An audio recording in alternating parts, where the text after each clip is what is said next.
Olá, eu sou o Baba Gleison e este é mais um programa Umbanda para Todos. Como foi falado, todas as terças-feiras eu vou estar aqui trocando algumas ideias com vocês, trocando experiências. Então, todas as terças-feiras nós vamos estar conversando sobre os falangeiros na Umbanda. Muitas pessoas dizem, na Umbanda tem orixá? O orixá propriamente dito, não. Mas nós temos sim os seus falangeiros. Os falangeiros do orixá. O que seriam os falangeiros? Na verdade, os falangeiros são os mensageiros do orixá. Então, com o avançar dos programas, eu vou estar explicando cada mensageiro, qual é a sua função, por que eles estão ali, qual é a forma de trabalho. Mas isso com o passar do tempo. Hoje, no nosso primeiro programa, falando sobre os mensageiros, eu vou focar mais como eles surgiram e por que eles estão na nossa Umbanda hoje. Vem quem vem de lá tão longe, são esses guias. Podemos dizer que tudo começou no século XV. Século XV, no período da colonização brasileira. Mais de 4 milhões de negros africanos cruzaram o Atlântico para se tornarem escravos na colônia portuguesa. Sabemos que todos vieram da África, porém de diversos locais, diversas regiões, de diversas tribos. Mas todos entraram no Brasil através do navio negreiro. E eles desembarcaram principalmente nos portos do Rio de Janeiro, de Salvador, do Recife e de São Luís do Maranhão. Todos eles trouxeram uma grande bagagem de cultura. Mas os senhores feudais, os senhores brancos, não queriam que houvessem rebeliões. Eles sabiam que se deixassem todos os escravos, todos os irmãos juntos, da mesma região, poderia acontecer algo que eles não gostariam que acontecesse. Então, eles deixaram todos separados, cada um em um determinado local. E assim, colocaram os nossos irmãos negros nas senzalas. E então teve uma grande mistura de povos. E esses povos foram misturados. Cada um de uma tribo, cada um de um segmento, onde foram formando outros universos, porque com a mistura de vários conhecimentos vão se formar um novo conhecimento. Porque cada tribo tinha seus cantos, suas danças, seus deuses e suas festas religiosas de um ponto. Quando se mistura, então começam a se criar novas histórias. Então começa a se criar novos segmentos, novos deuses, novos cantos e novas festas. Principalmente que quando os escravos chegaram ao Brasil, eles foram catequizados, eles foram obrigados a se tornarem católicos. Aqueles que não aceitavam se tornar católicos eram mortos. Sim, mortos. Ou você aceitava ser católico, ou você morria. Então, com isso, com a nova crença, com a nova prática religiosa, começa-se a criar uma nova atmosfera. E essa atmosfera mística faz com que os escravos se distanciem da sua origem. Porém, muitos escravos eram muito espertos e fingiam se render ao catolicismo, mas na verdade não se rendiam.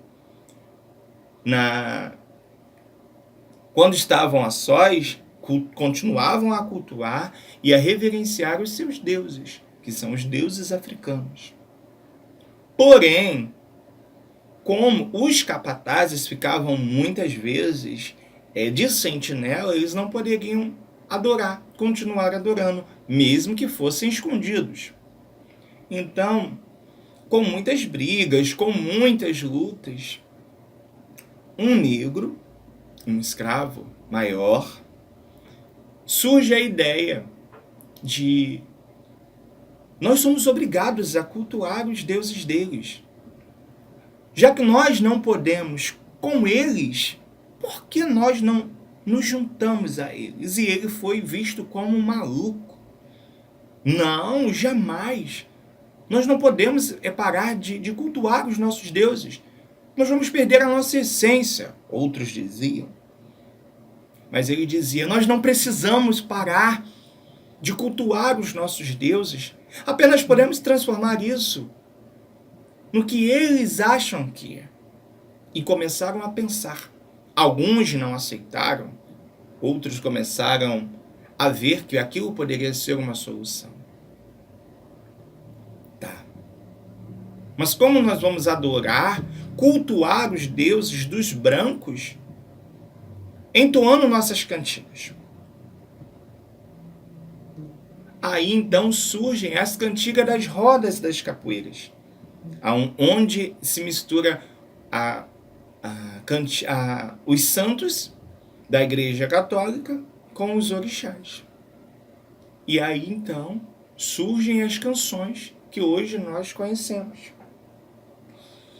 Então, esse negro, esse escravo superior, por mais que ele não tivesse o estudo, ele tinha uma experiência de vida. E ele falou, porque na igreja dos católicos tem-se o altar. Então por que nós não trazemos o altar deles para dentro de nossas senzalas?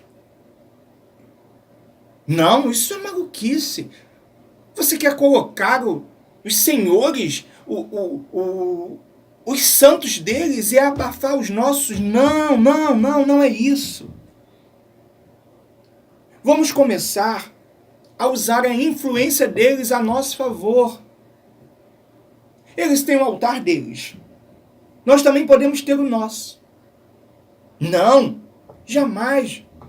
Eles não vão permitir que nós tenhamos o nosso altar. Vão sim, se nós camuflarmos o santo nosso, os nossos orixás, com os santos deles. Começaram a pensar, nossa, isso realmente pode ser uma boa pegada.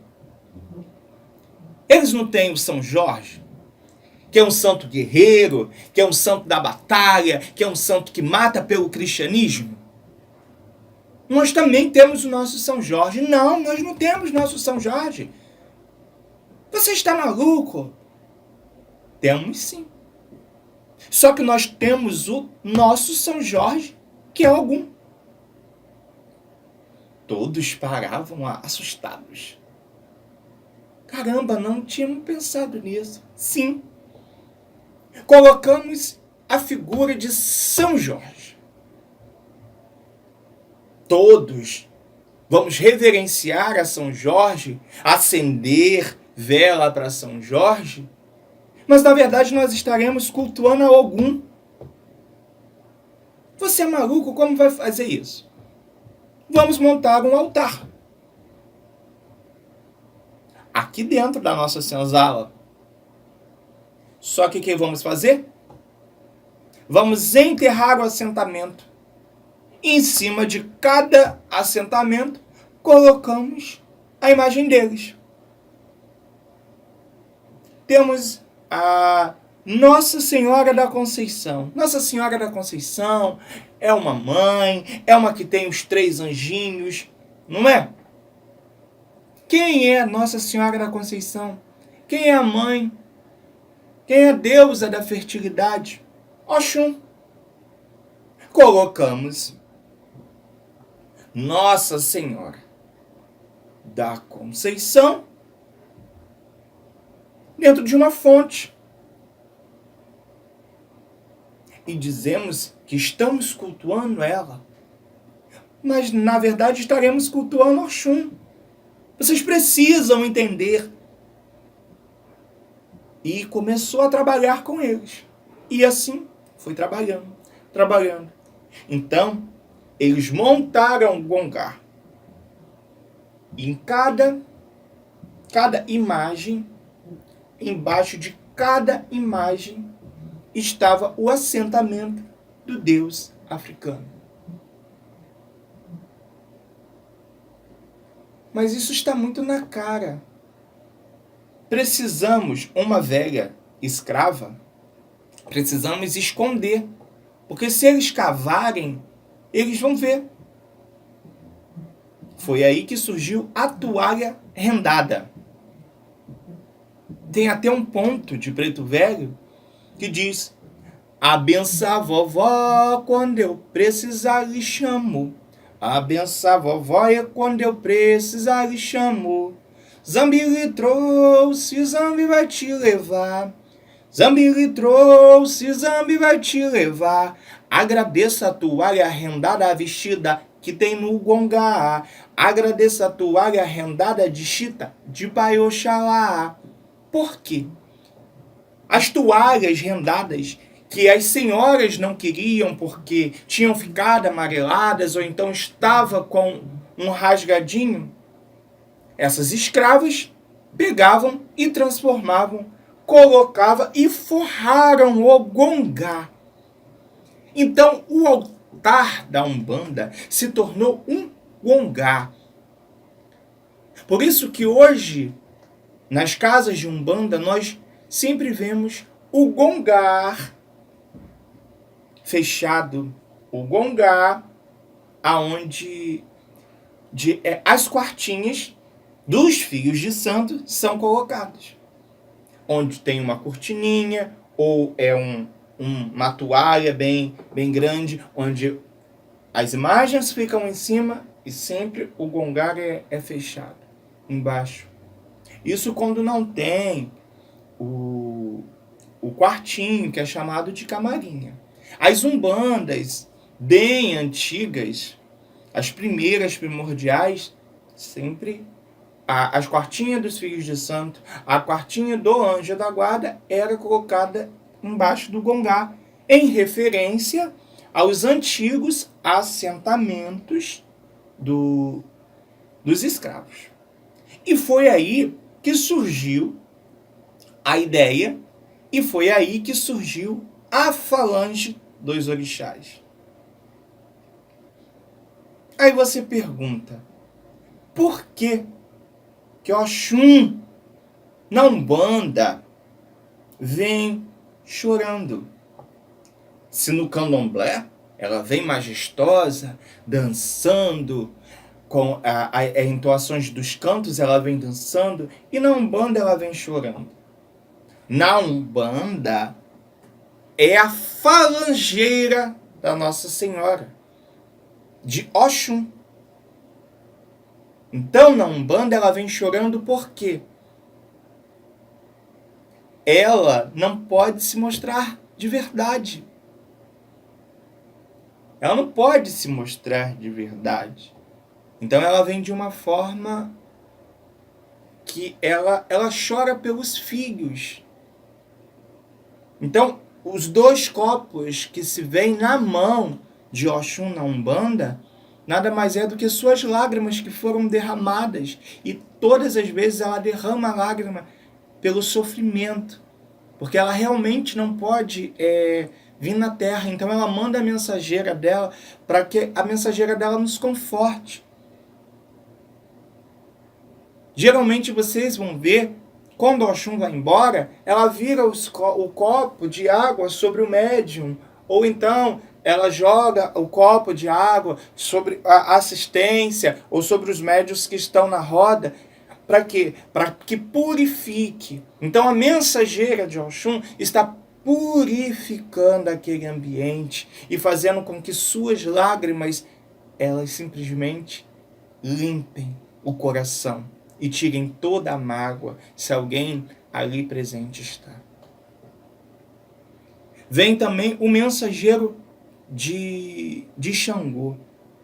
Aí as pessoas perguntam, Xangô quando vem numa roda de candomblé, ele vem majestoso, ele vem forte, e ele vem dançando, e na Umbanda ele vem e pede 2 pedras. Eu não entendo até hoje por que Xangô pede 2 pedras. Na verdade, Xangô pede 2 pedras para quê? Que aquelas pedras sejam o refúgio e que aquelas pedras sejam quebradas as amarguras, que aquelas pedras sejam quebrado o coração das pessoas que estão ali e não estão completamente firmes. Então ele bate no peito e ele, toda vez que ele bate no peito eu quero levar as maldições, eu quero levar as demandas, estou levando toda a amargura. Por isso que ele bate no peito. É muito raro você ver um Xangô não fazendo esse movimento. Ele pode até não estar com a pedra nas mãos, mas ele sempre vai fazer isso. É meio também que um significado da Igreja Católica que é a cruz. Então foi na cruz que eu peguei e levei todos os pecados. Por isso que ele faz esses movimentos. E quando você vê um Xangô que bater a pedra e quebrar, não se preocupe. Aquilo ali foi uma demanda que foi cortado. Existe um ponto de Xangô que fala, se a sua machada é de ouro, é de ouro, é de ouro. Machadinha que corta a demanda é machadinha de Xangô. Então, isso aqui também pode ser uma machada. Um machado que ele está cortando todas as demandas. Então, por isso que ele faz esses movimentos. E, assim, os orixás, eles nada mais são do que elementos da natureza. E os seus falangeiros não são diferentes. Então, seus falangeiros, eles sempre trabalham no ar, no vento, na terra, com o fogo. Entretanto, nós podemos dizer que estes falangeiros que entraram no sincretismo deu resultado durante o período da escravatura e está aí até hoje. Conforme a característica de um mensageiro ou de um falangeiro, ele vem através dos movimentos do seu próprio orixá, que é o grande mentor.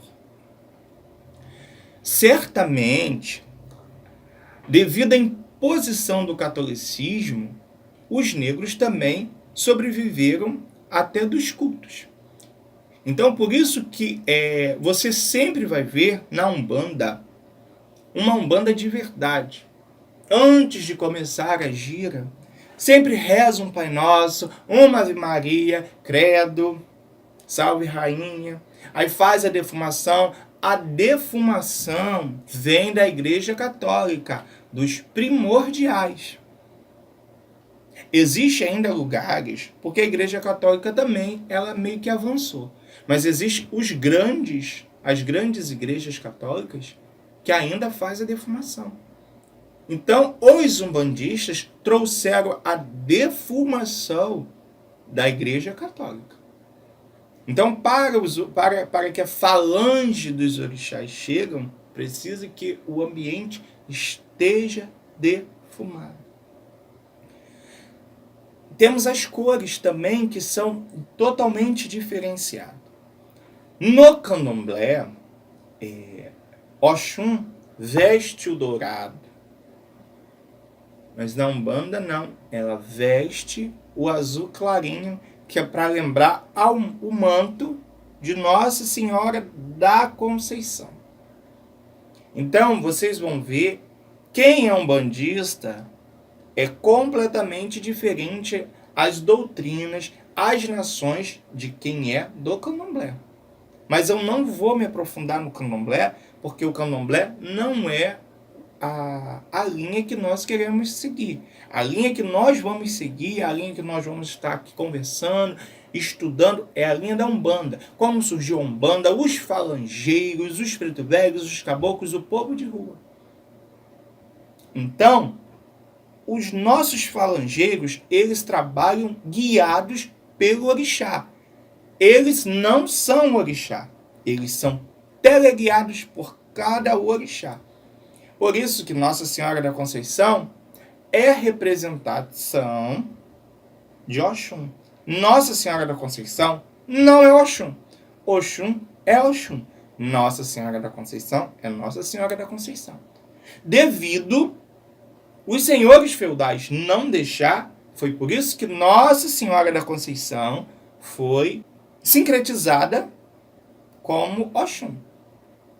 Mas que ficamos bem claro, Nossa Senhora da Conceição é Nossa Senhora da Conceição. Ela só é representada. E a Oxum que nós conhecemos no terreiro de Umbanda não é Oxum, Oxum. Ela é a mensageira da Oxum. Nós chamamos de Oxum? Chamamos de Oxum. Então é mamãe Oxum, mamãe Ansã, papai Omolu, papai Xangô, papai Oxóssi, papai Ogum. Porém, eles são os mensageiros. Eles são os falangeiros. Eles trabalham para aquele determinado orixá.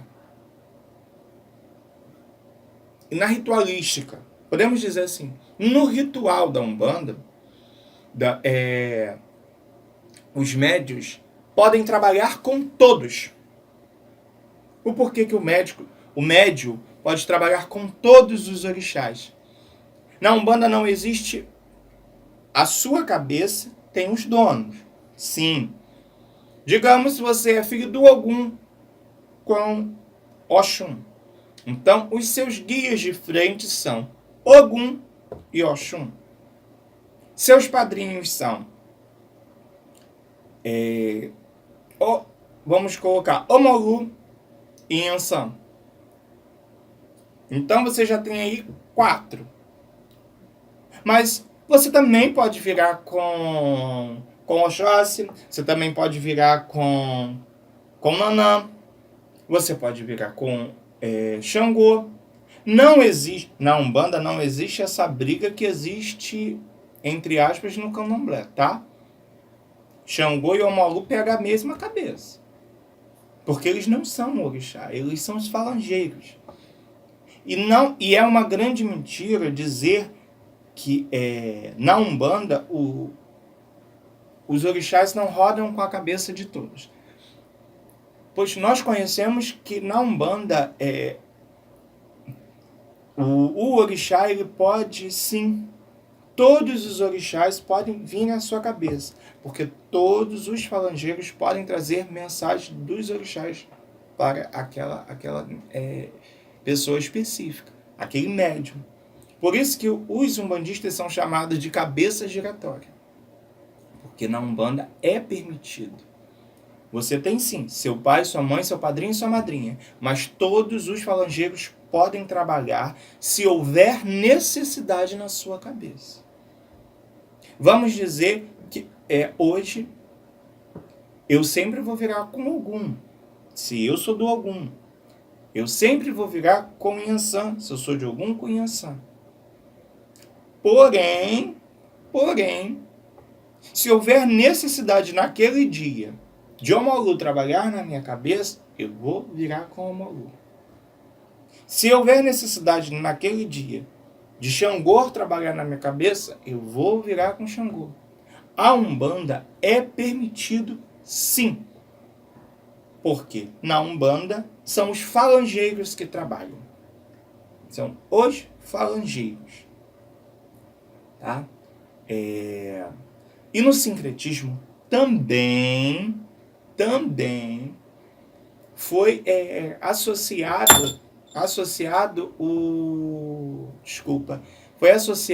os caboclos, os preto velhos, o povo de rua, a Ibejada, isso bem lá na frente. Porque até então, quando os orixás foram transformados e secretizados, só existia ali os orixás. O povo, o Ibeja, não existia nesta época da colonização. Ibeja não existia, tá? Só existia os falangeiros, que são os mensageiros do orixá. E na Umbanda é de casa para casa, tá? Não existe casa certa, não existe casa errada. Existe a casa a qual o médium chefe, que é considerado o zelador ou a zeladora, que é o babá ou a babá, ele vai dar direcionamento àquela determinada casa. Então, como serão as vestimentas dos falangeiros, eles vão usar o que o zelador ou que a zeladora, o que o babá ou que a babá determinar. Se vai usar um pano, se o Omolu vai usar um pano de juta, ou se o Omolu vai usar um pano que tem algumas palhas pregadas, se Iemanjá vai usar um vestido branco, ou se Iemanjá vai usar um vestido prata com uma coroa de estrela na cabeça, ou se vai usar saia e blusa, isso tudo é eles, tá? É o babá ou a babá que vai definir. Os falangeiros, diferente dos orixás, eles fumam. Então não é maluquice se você vê um Xangô fumando um charuto e beber na cerveja preta. Ele pode, porque ele é um falangeiro. Ele é um trabalhador do orixá. Se você vê um Ogum bebendo cerveja e fumando o charuto, cruzando os 4 cantos, não é maluquice. Na Umbanda é permitido. Para Ogum descarregar, o falangeiro de Ogum descarregar o terreiro, ele pega uma garrafa de cerveja, põe a cabeça e roda. Aquilo ali está descarregando o terreiro. Não é maluquice. Tá? Isso é doutrina de falangeiro na Umbanda. Bom, como tudo que é bom tem um tempo para acabar, hoje nós estamos ficando por aqui. Eu espero que eu tenha esclarecido algumas dúvidas de vocês, e eu peço a vocês que deixem perguntas, comentários, comentem bastante. Preciso de bastante comentários, de bastante dúvidas, para que a gente possa estar interagindo mais e tendo uma conversa mais sadia. Todas as terças-feiras eu estarei aqui conversando com vocês, explicando algumas coisas para vocês e tirando dúvidas. Mas para que isso possa estar acontecendo, eu preciso que vocês se inscrevam no canal, que compartilhem bastante com seus amigos e que curtam e que deixem as suas perguntas. Então, até terça-feira, se Deus assim nos permitir. Salve a Umbanda! Salve a Umbanda! Salve todos os falangeiros!